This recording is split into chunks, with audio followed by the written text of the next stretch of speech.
Oh, hi everyone. Hello. welcome to the A Space. So my name is Justine, I'm Elizabeth.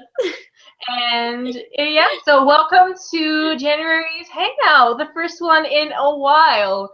So, Yeah. And we're sorry about that, first of all, and we're also sorry that Rapunzel was not able to be here. She's not feeling that well. So yeah, hopefully you guys understand that. But we're here today because we're not going to let this go down for a third time a month without a hangout. For this month's hangout, we didn't really have that many ideas. So if you want these hangouts to be more interesting, please leave suggestions in the comment section down below what these things should be about. Basically, these, if you're not familiar, these are just monthly discussion videos, low quality rambles, So So if you want these videos to have some kind of theme or whatever that you'd be interested in, please leave your suggestions down below. So for this month, for January, we wanted to make it asexual theme since it's been a while since we've done an asexuality themed video. So we thought of making a video about like kind of signs. If you're questioning if you're like asexual or on the asexual spectrum, then so kind of some little hints, some little signs to kind of look out for, I guess. So obviously, like, I'm not the one to say like, oh, you are asexual or you are not asexual, but these are just kind of little hints to kind of help you guide on your self-discovery journey. Wasn't that just poetic? I know, right? Totally. Good job.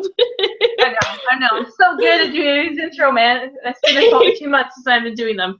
Yeah. Okay, so signs to look for to realize if you're asexual or not. So, I feel like I've done a lot of the talking, so why don't you? Well, I mean, I didn't discover or really like start identifying as asexual until like a year ago. So, I mean, for me, signs weren't as like a lot of people discover it a lot earlier, like around high school age, puberty and everything, which I think I probably should have figured that out then. It's just that I didn't know that asexuality was a thing because there was no education for it. So yeah, totally. Yeah, but but there's nothing wrong with discovering it slightly later and whatever. But yeah, if you want to go check out like our stories about like how we became to identify asexual, how we started identifying as that, we have like videos on that on our channel. Yeah, that was like second video. Yeah, second month for October. So look at our October 2016 playlist to look that up. Yeah, that should be there.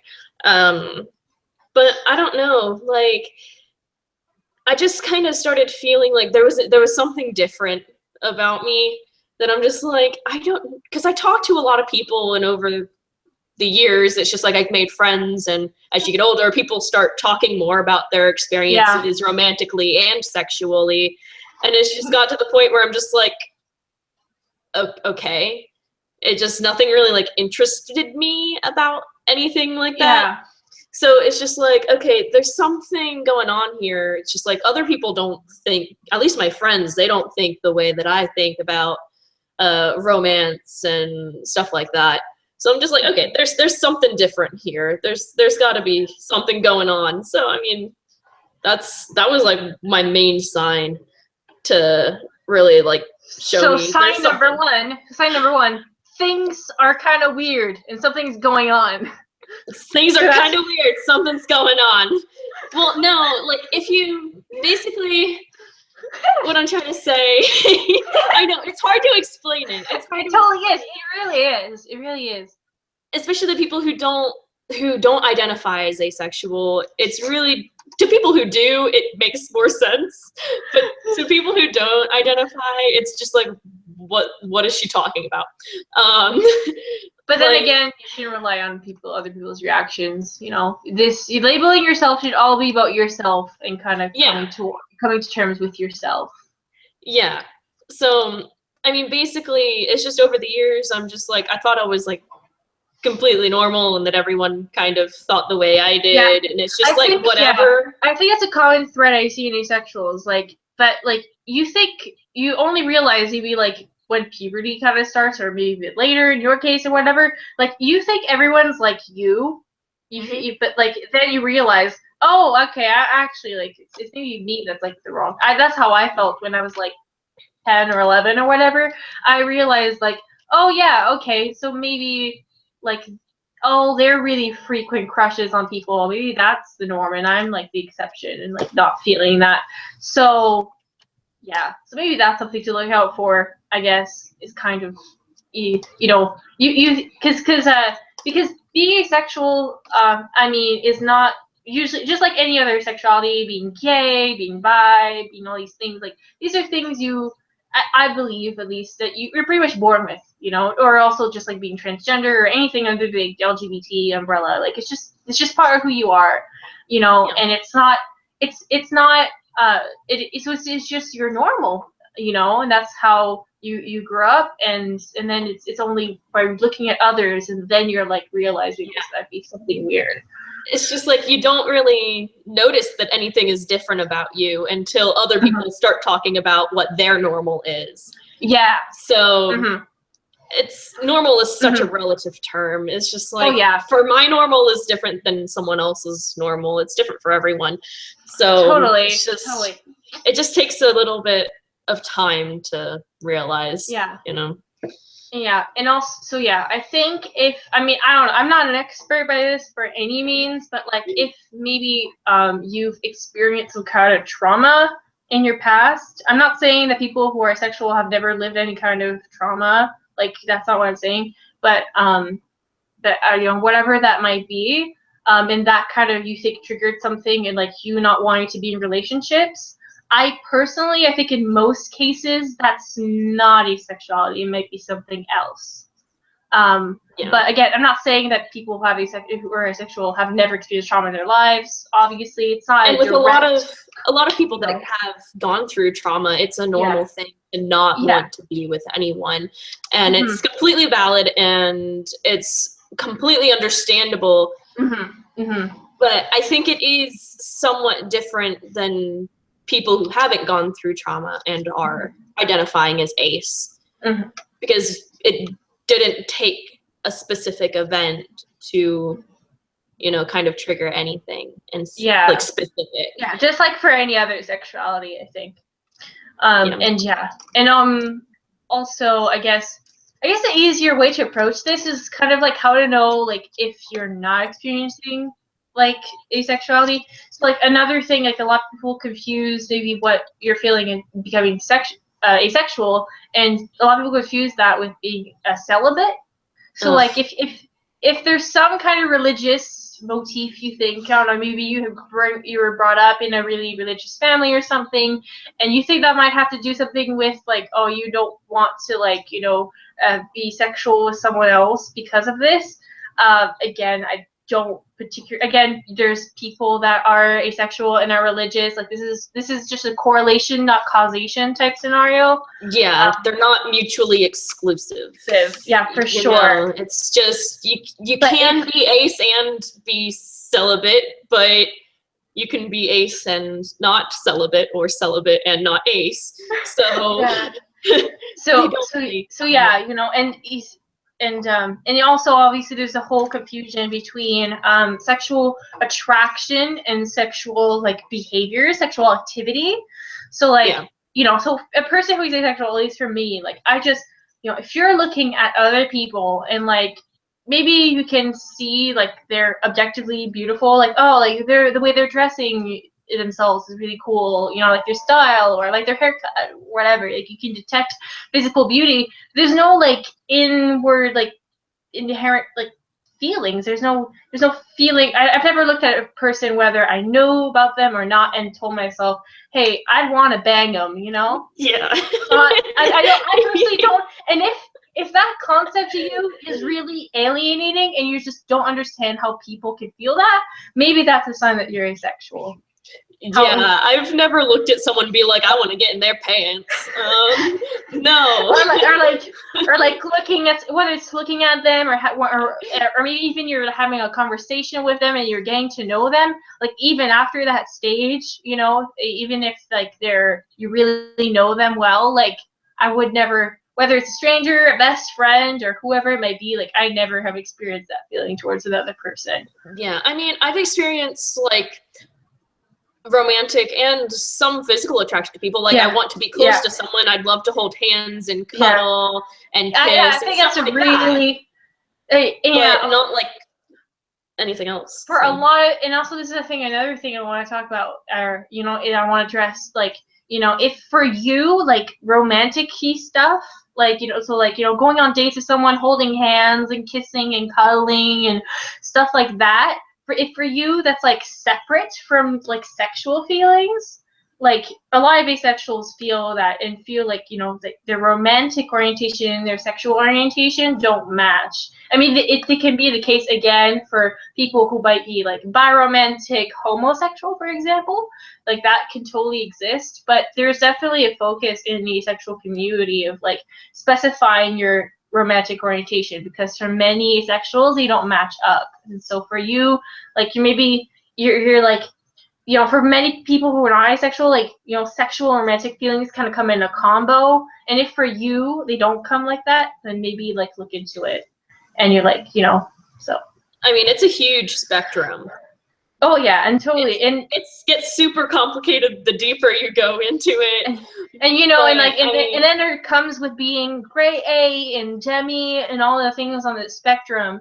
But I think if you feel some kind of difference between, like, again, like if you can separate those feelings of like being romantically attracted and being sexually attracted to someone, and if this amount of people is like tends to be very few or none, you know, that's basically being on the asexual spectrum. But then that realizing that that's you can take it's a process, just like everything. You know, for me it took a couple, like maybe a month or so. For people it takes years, and that's totally okay. And if you are, you know, you don't, and you're living in a limbo and kind of questioning yourself, like that's totally valid, and that can last however long you need it to. Yeah, absolutely. I mean, I'm still going through, like, I just, like I said, I started identifying just a year ago. Mm-hmm. And so I'm just like still trying to understand myself, because I'm going to be 21 this year. And I'm just like, this is a part of myself that I didn't even know was a thing. So it's just like, I'm trying to figure everything out. Mm-hmm. And so it's just, I don't know. It's just difficult. And I'm really just trying to have an open mind to the whole spectrum of asexuality. Yeah. Because you never know what you'll identify as your life goes on. Yeah, and that's fine, you know, and like, you know, I could realize like in a couple years that like, okay, like when I was a teenager, I was just like kind of a confused little kid, and I didn't, you know, and I just I could realize like down the road, realize I was just a really, really late bloomer, you know, and that's okay. Like it's a really stupid stereotype associated with asexuality, and asexuality itself is a valid thing. But if someone just then realizes they're a late bloomer, then that's fine too. But then it's important to realize that for some people, being asexuality is not just being a late bloomer, and they're asexual their whole lives. There's actually quite a few like older asexual people that have done like interviews or on the even forums or something like that, and they're kind of proof that, like, you know, it's not just something for just late bloomers. So when someone tells you, like, you know, they're asexual, like, take them seriously. You know, it might be a phase. You don't know what's going on in their minds, but you'll take them seriously like you would for anything else. Yeah, I mean, especially with younger people, just becoming teenagers and going through puberty, it's a very trying time, and just mentally, you're put through a lot at that age. And so for people identifying and trying to figure out what they identify as at that age, I think everyone needs to just try and keep an open mind with them, because they're trying to figure themselves out in this period of time. And if you start shutting them down, they're going to be less likely to talk to you about it or feel like they're not accepted. So I feel like a lot of people have reservations about that, especially if you're a teenager in high school. And it's a hard time for anyone, for heterosexuals, let alone people who aren't. Yeah. So if you're going through this right now and you're trying to figure yourself out, just remember it's totally normal. And again, as she just said, it's a hard time for people who don't even have to deal with the whole issue of sexual orientation. So, you know, and take it easy and take it slow. And I don't know, I'm trying to think of maybe other signs I can't think of. But at the end of the day, you know yourself best. And I know it can be really annoying to hear that. And you're looking at this video because you want to, like, know if you're asexual or not.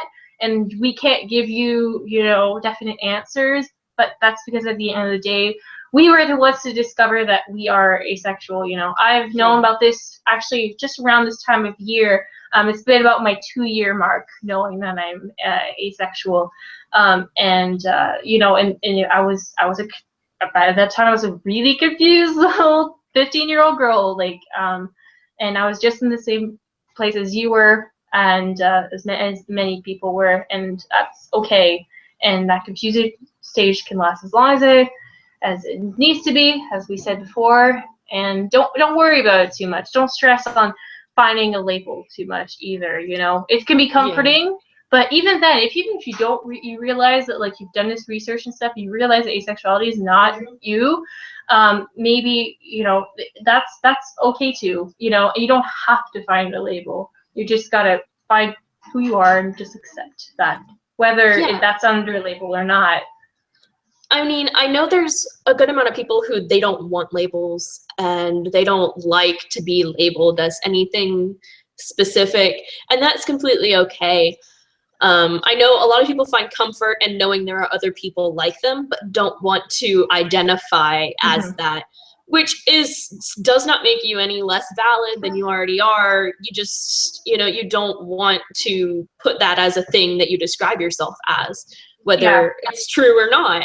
I mean, that's just how it is. You know yourself in your heart. In your heart, that's all that matters. Labels are really only there for you. They're really only there for, you know, coming to terms with yourself. You know, and that's, if you're trying to find a label and try to put your sexuality or maybe your gender identity or something else, and you're trying to put a label on it for other people to try to understand you and stuff, you're doing it for the wrong reasons, my friend. It can be like a side effect of, you know, finding a label, you know, but even then, when it's something like asexuality, you have to explain to them what it is anyways. So, a lot of the time they're just like, oh what is that again? Just, can you just briefly explain it? I've heard of it, but I don't really remember all of it. I'm just like, you've never heard of it before, have you? I'm just like, it's okay. Let me explain.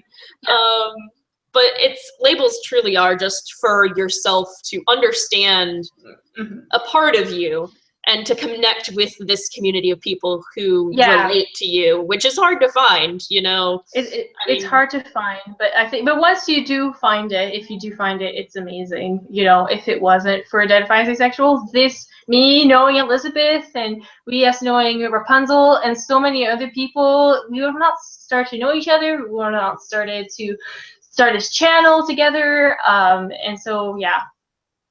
So right now you're maybe going through, I know, like, you know, the whole questioning phase. It's really an incredible, sometimes it can be a really tough time for people. Just know, like, everyone goes through it, everyone, you know, goes past it, and life gets so much better. I mean, you know, not everything is going to become like unicorns and rainbows, but like, but at least you won't have that burden off your shoulders anymore of, like, not knowing who you are, or at least it's going to go less and less, and it's I mean, and good things can come out of it, like, you know. A lot of friendships can come out of it. But if you are questioning, and if you're not really sure about things and you'd like to know more about, like, our experiences, feel free to, like, message us and ask questions. Have our social Yeah, we have our social media links down below if you want to contact us privately, or you can leave a comment.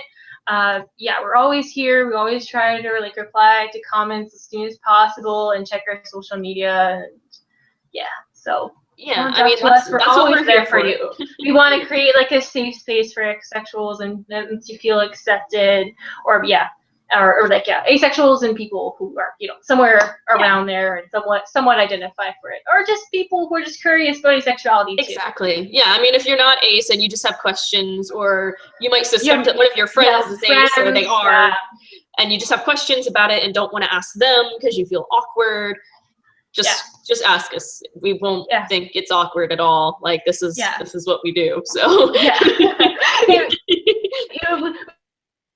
We don't know if we would do if we didn't want to help people out. So I think that's pretty much all we have to say for that. And now we're going to turn to introduce what our topic for February is, which is finally, after 2 months of non-asexuality related stuff, because we couldn't think of anything, now we finally have an asexuality themed topic. Woo! Just like 2 people cheering. Yeah. Anyways, so our topic for the month of February is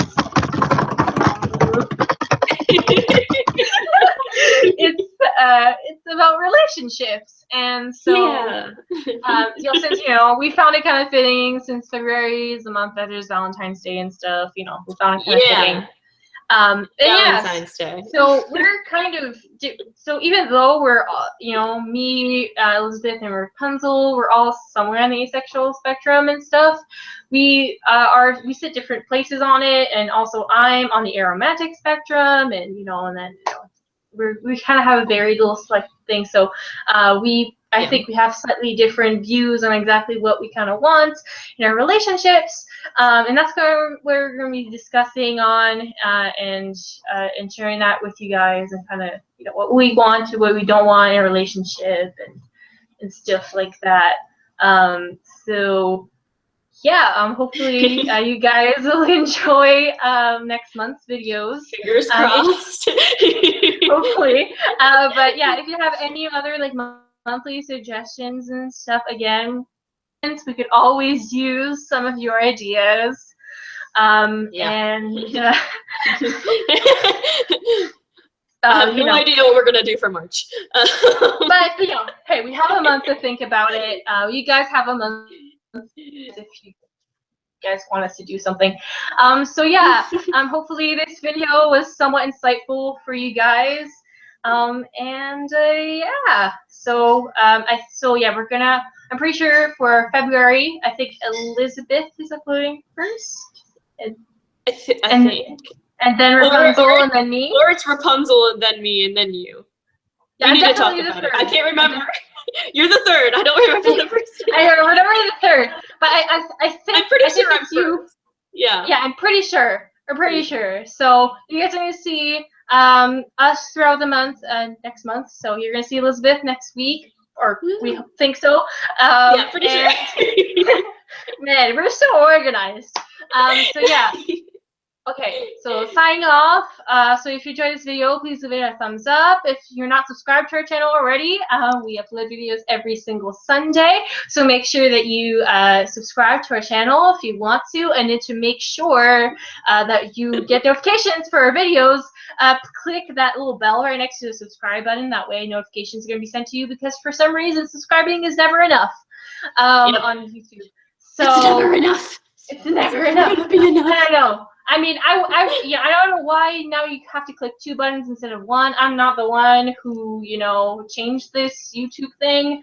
But yeah, if you want to know when we start uploading videos, that's the best way to do it. Or not. It's cool. It's whatever. Yeah, or you're not. I mean, I know I get annoyed by some notifications for channels, and I'm just like, I'll watch it when I feel like it. But if you do want to know when we upload every time, and you want to be part of the notification squad, then do that. So I hope you had a wonderful day, evening, or whatever you have, wherever you are. A day, a month. A week, an hour, a great last hour. Whatever. Okay, man, this is getting rambly as hell.